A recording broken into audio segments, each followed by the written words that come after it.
দেখুন, এই যে শওকত মোল্লা একটা ক্লাস 5-6 অবধি পড়া একটা ক্রিমিনাল, যাকে মমতা ব্যানার্জি বলেছিলেন তুই বোম বাঁধিস, তা সেই লোকটি তার প্রতিবার যখন এই ইলেকশনে দাঁড়াচ্ছে প্রতিবার দেখাচ্ছে ও হচ্ছে হাইলি এডুকেটেড। ও প্রথমেই 2014 সালে ওনাকে উচ্চ মাধ্যমিক পাশ করেছিল এবং সেটা 2016 সালে যখন দাঁড়ায় তখন ইলেকশন এভিডেভিটে দেখিয়েছিল যে ও হচ্ছে নাকি আপনার হায়ার সেকেন্ডারির পাস, সেটা হচ্ছে 2016-এর এভিডেভিট। সেখানে দেখাচ্ছে ও হায়ার সেকেন্ডারি পাস করেছে board of youth education of India থেকে। এই board of youth education India এটা তৃণমূলেরই যে ফেক বোর্ড লিস্টে, তাতে পরিষ্কার রয়েছে যে বোর্ড অফ ইউথ এডুকেশন এর টোটালটাই হচ্ছে এটা ফেক বোর্ড, ফেক আর কি বোর্ড। তো সেখান থেকে ও যদি উচ্চ মাধ্যমিক পাশ করে তাহলে ও কী করে গ্র্যাজুয়েশন কমপ্লিট করবে? এবং গ্র্যাজুয়েশনে দেখাচ্ছে যে রাজস্থান থেকে নাকি ও পাশ করেছে, রাজস্থান কোনো ইউনিভার্সিটি থেকে ও গ্র্যাজুয়েশন করেছে, সেটা হচ্ছে ও রেগুলার কোর্সে দেখাচ্ছে।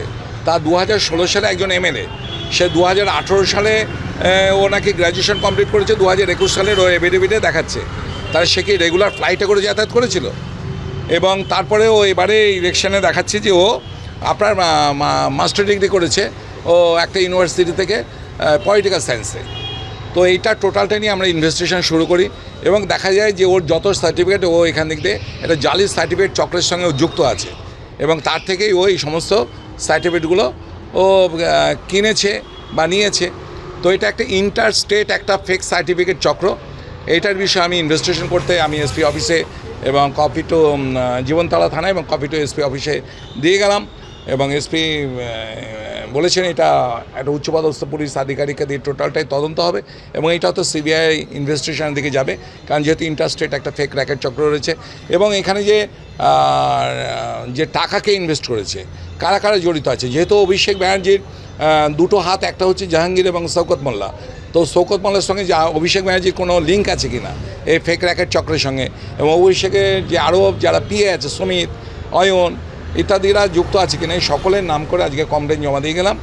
এবং এই একই সঙ্গে যেহেতু 2016 এবং 2021 আইপিসি সেকশনগুলো পড়বে এবং 2026-এ বিএনএস সেকশনগুলো পড়বে, কারণ দুজনে পাবলিক সার্ভেন্ট, অভিষেক ব্যানার্জি এবং শওকত মোল্লা দুজনে public servant. Naturally prevention of corruption অ্যাক্টে 1988-এর আন্ডারেই থাকবে ওরা।